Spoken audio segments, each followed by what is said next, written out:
I'm Al Bledsoe, chaplain at Veterans of Foreign War, Richmond, Indiana, and would like to welcome you today for another program of Proudly We Served. Today with me are my co-host Ron Chappell, and one of our men in the club is Dennis Rigsby, and we're at Veterans Park today, and we're kind of going on a tour of these different monuments, and we're going to talk about these monuments just for a little bit and how they got started and what the timeline is, and maybe a little bit of history about each monument. Before we get started, let's have everybody go around and tell us who they are and what we're doing here today. Thank you. I'm Dennis Rigsby. I'm the camp commander of the William P. Benton Camp number 28 Sons of Union Veterans. I'm also a member of the VFW post here in Richmond. I'm Ron Chappell. I'm the chaplain for Vietnam Veterans Post 777 here in Richmond, also a member of VFW here in Richmond.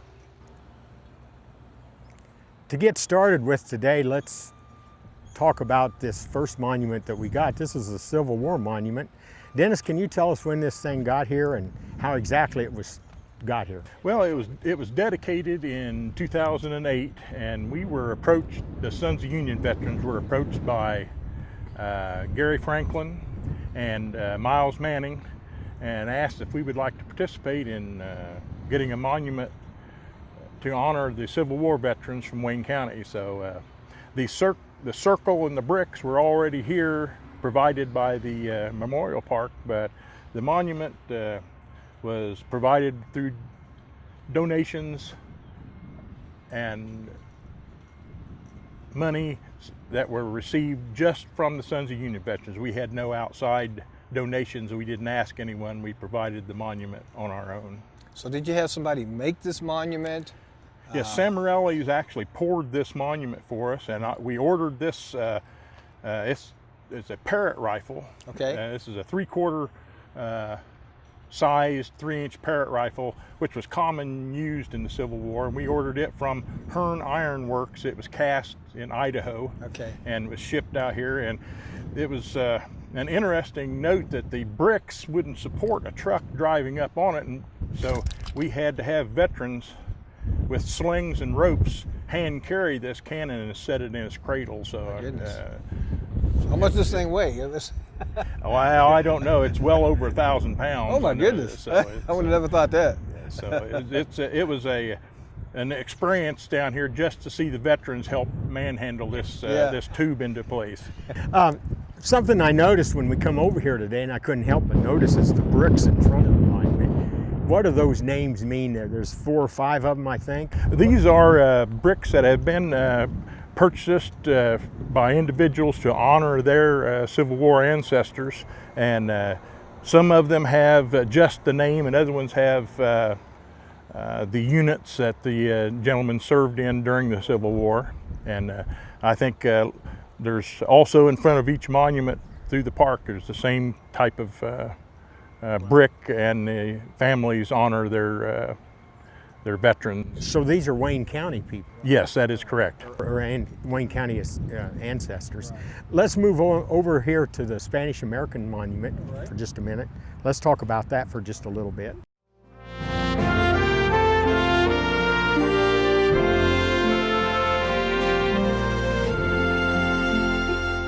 We've moved a little bit from the Civil War monument, that now we're over here to the Spanish American monument, which Dennis is involved in also. And so what we're going to do is ask him some questions about it. This is a different type of monument than the monument over there. This actually has a plaque set on a piece of granite, and it's kind of engraved. And he's going to tell us the unique features about that particular plaque and how all that came about. So Dennis, if you want to give us a little history about all that. Well, this monument was originally dedicated by the Denver Brown post of the United Spanish War Veterans in 1929.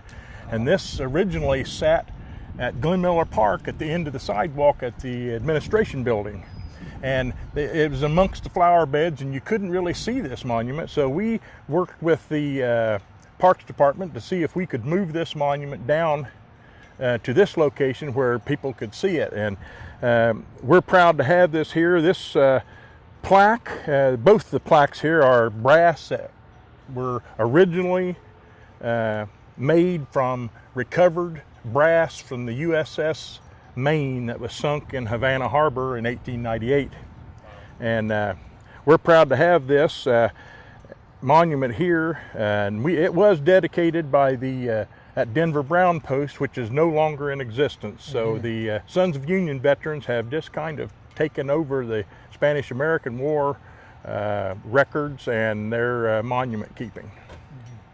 So when did this monument come to the park, to Richmond? This was originally dedicated in 1929. Now we moved this here, I think it was 2007 is when we actually physically moved it from the Glenn Miller Park Administration Building down to this location here. I see. Did you move the whole granite piece? Yes, we moved the whole boulder, was moved all in one. So it's intact, just basically the way it is. It's just been polished up a little bit. That gives it a little bit more pronunciation of what that plaque is actually made out of. It's actually got hand inscribed on there. If you ever come down to the park, some of these things that Dennis just brought to our attention this morning, if you really take the time to read those, that's really interesting how all of that took place. Yeah. Yes, it was the USS Maine. Was the sinking of that battleship was the last ingredient, I guess, for the start of the Spanish-American War. And so we're real proud to have that monument here at our Veterans Park. Right. Do you have any idea? It's probably not a very smart question, but do you have any idea how many of these are in the state of Indiana? Is there any record of that, or? I'm sorry, I don't have that information. Okay, I just thought because it's that. Yeah, because it's so historic. I was just wondering how many other areas would want to, have that as a memorial. It's almost unique. It's a unique granite piece, I think, or a unique memorial. It's not quite like the other memorials that we have. So it's a good looking memorial. It's right next to the Civil War monument. If you get a chance to come down to Veterans Park and visit it, it's just right across from the Civil War monument and right in between Civil War and World War I monument. So let's move on now to the World War I monument, and we're going to talk about that just briefly, and then we'll finish this session.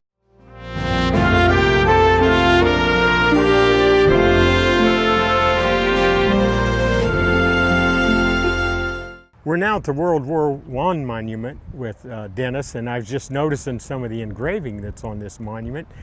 Dennis, give us a little bit of history behind this monument. This is the first of the black granite, highly polished monuments that we have here at the park, and it has the laser engravings of scenes from World War I showing the blimps, airplanes, and the horses, and the troops wearing their gas masks and the trench warfare. So it's indicative of the troops and their harsh living conditions during the First World War. This war was fought from 1914 through 1918, but the United States really only participated in the last 2 years of the war, and from our casualties were mainly incurred in 1918 because that was when our main troop strength was there. But this war was a horrendous war. There was more casualties per hour in this war than any other conflict that we've ever participated in.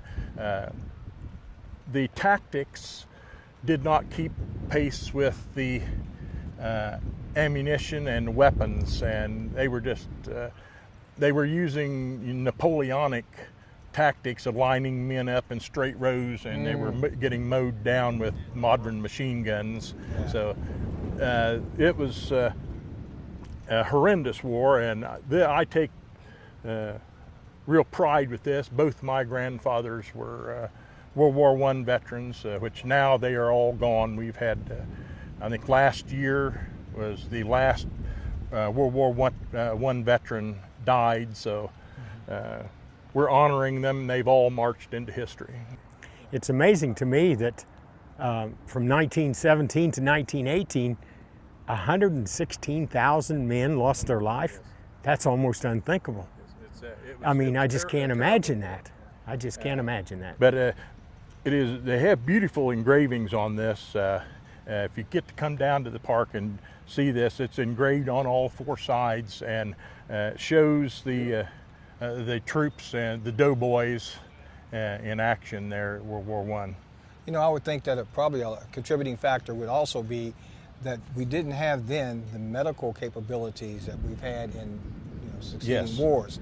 So a lot of guys died from wounds incurred that did not or would not have died in other wars. I'm sure that is correct. So, yes. Yeah. As far as men lost, that's got to be as high as any of the wars or conflicts we've been involved in. Yeah. Yes, it is, considering the amount of days that we were actually participating in the war. Yeah. Something else that I noticed while we're here, this is one of the park benches that we have donated by some of the other posts in town and some of the other things. I just noticed that Kirk Little Post 1108 has donated a bench. These benches are black marble or granite. Is that right? Yes, black granite. Black granite, and they have all the branches of service in it. So this is a nice little thing here with the Civil War, the Spanish-American War, and then also World War I. And Dennis has done a good job of explaining that. Yes, and we also have the bricks here that the individual families have purchased here to honor their soldiers from World War I here in front of the monument. Yeah. You know, we've talked about 3 different monuments now, and I'm just wondering, why would it be important to you, Dennis, that we have these monuments? Well, I think it is important that the public not forget that even though all these men up to this point are all dead because of the time factor, that we don't need to forget the sacrifices that they made for this country. Exactly. And the principles that our country cherishes, the Civil War and the Spanish-American War and World War I, cemented those values into our nation, and we need to remember them even though the lapse of time has carried them on to their reward. Yeah, okay. Well, we're done with this session of these 3 monuments, and Dennis has really done a good job of explaining this, and there are a lot of facts that you brought up today I had no idea. So even a person that comes here quite often don't know all these facts, and I think that's really important, and I can tell that your passion is with these 3 monuments, and we're really pleased and happy that you came today and shared all of this. I'm glad you Thank you so much. Well, we appreciate it. Yep.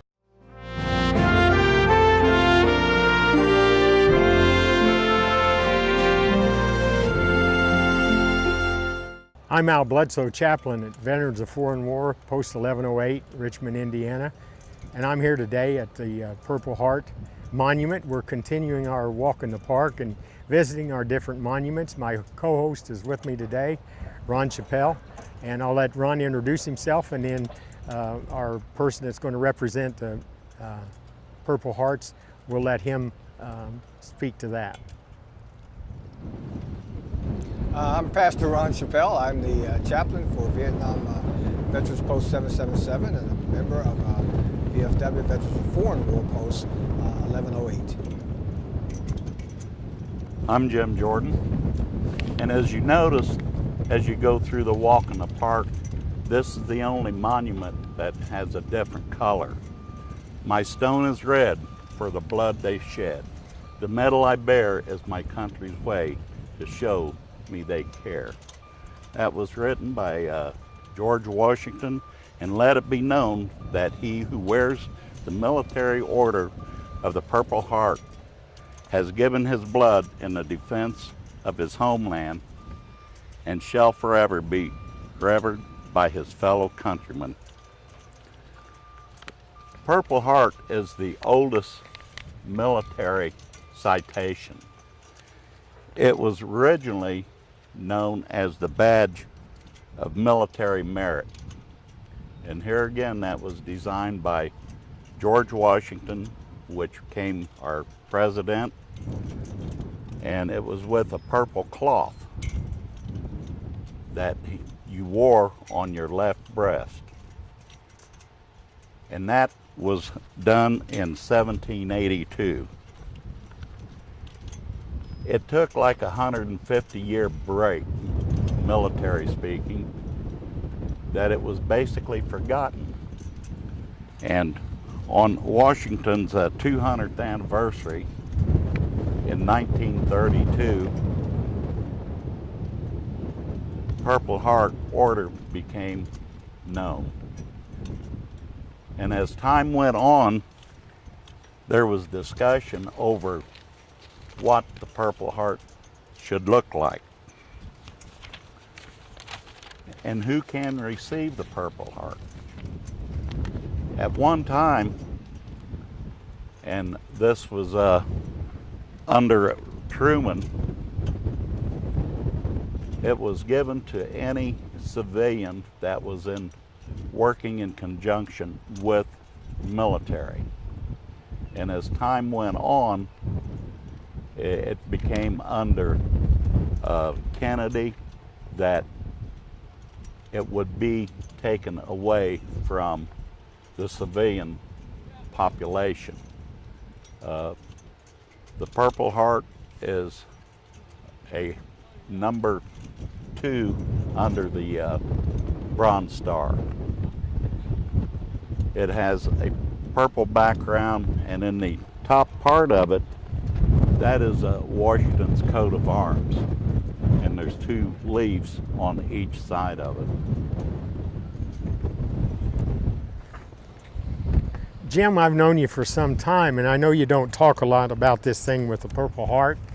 I know it's kind of next to you like that, and most of the men, and again, we want to point out that if you come to these monuments, in front of the monument, you'll see the men that there's been bricks that have been bought in their honor, to we are here at the Purple Heart.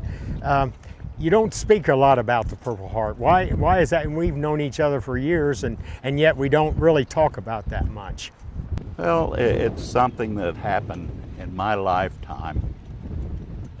As a teenager, I still was a teenager back then, that, you know, it's just like the war itself, with post-traumatic stress.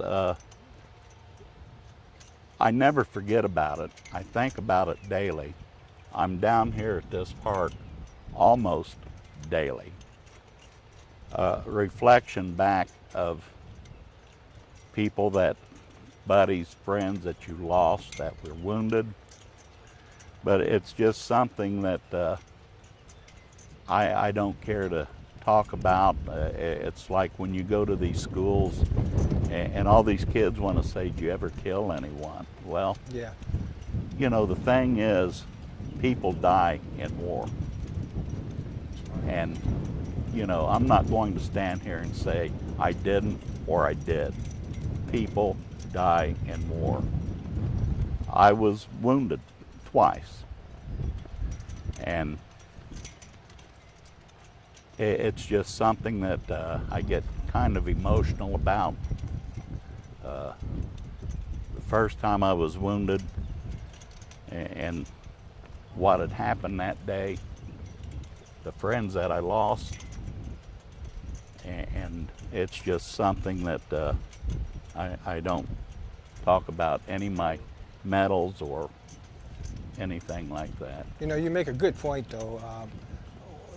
The Purple Heart, the recipient incurred some sort of wound, injury, or whatever, and that's a lasting reminder for that person, because you can see it on your body, you know, the effect of it, or whatever it might have been.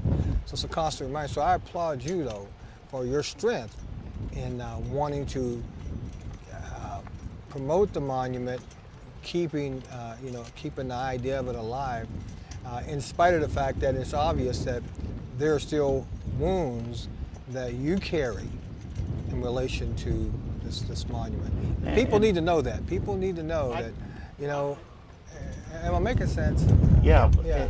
I think it's got to be said, and I think we're going to bring that up on this program, you know, that sooner or later I think God enters that picture, and I think he gives you a certain calm about that. I mean, I'm talking about knowing you for all these years, and you don't talk about that a lot, but at the same time, I respect that because that's a very private thing, I think. And I think for all of us, if it wasn't for God, we wouldn't be here today. We'd be doing something else. And I just thank God every day for you. I really do, and I want you to know that. If people see a person wearing this, in my opinion, that person deserves the highest respect for what they incurred in their part of defending this country. The highest respect. I mean, those that died, of course, gave it all. And I don't want to make light of it, but they're not here. Prayerfully, they are with the Lord in their new life and that.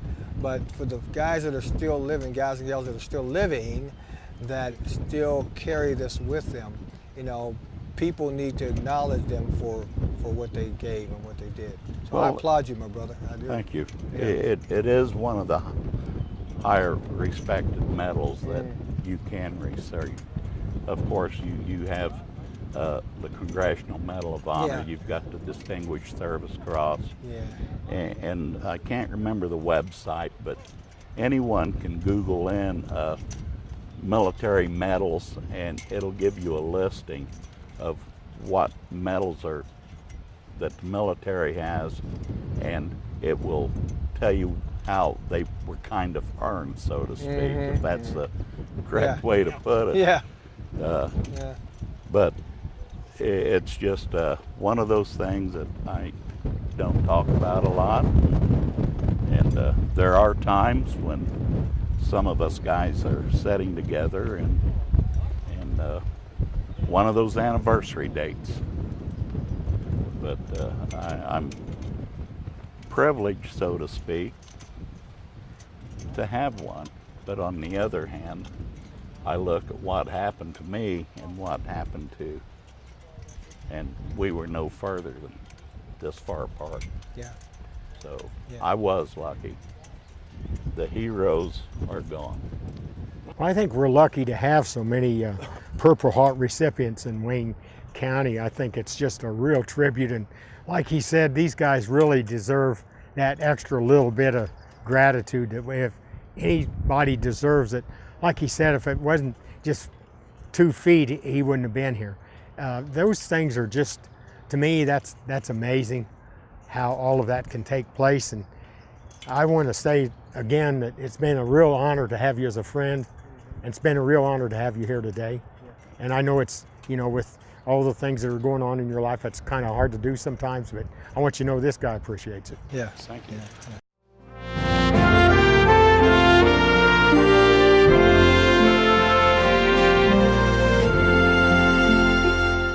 I'm Al Bledsoe, chaplain at Veterans of Foreign War, Post 1108 in Richmond, Indiana. We're here today in a walk in the park, and we've went through all of our monuments so far. We've had a good intro as to where the park started and how all of that started, and now we're down to the POW MIA part of our program. And Ron Chappell is my co-host, and he's with me here today, and we're going to talk about POWs and MIAs just for a little bit. All right. Yeah, you know, POW MIA, prisoners of war and missing in action. There's something significant about those designations. Number one, prisoners of war indicate that we don't know where those folks are. We don't have an idea. Now, some of our intelligence folks may have some notion perhaps, but these are people who have been divested of all connection with their families. Many of them may still be alive, we just don't know. Certainly with the missing in action folks. During the engagement in war, we don't know the specifics, but they went missing. Something happened. We don't know if they are included in the prisoners of war or if they got killed and their remains are somewhere in some foreign land. We have absolutely no idea. But we thought it was fitting and proper, at least our nation did, to give some recognition to those guys and gals, to let them know that we have not forgotten about them. One thing we need to bring up today, our official POW MIA spokesman for Wayne County could not be here today. Wally Dudek, he's had some problems with health and he just was not able to be here. But we thought we would give a session to the POW MIA. Along with that session, we're going to talk a little bit about the Gold Star Mothers and what they are. And if you want to talk about that, Ron, for a little bit. Well, they're mothers, parents who've lost or who have children who are in these categories that we're talking about, correct? And so we feel it's necessary to honor them as well and provide support to them. So they're encouraged, and we ask them to be a part of some of the organizational things that go on in and around Richmond, Wayne County, and we also make note of them at certain times. It's been a pleasure, a joy to be here today.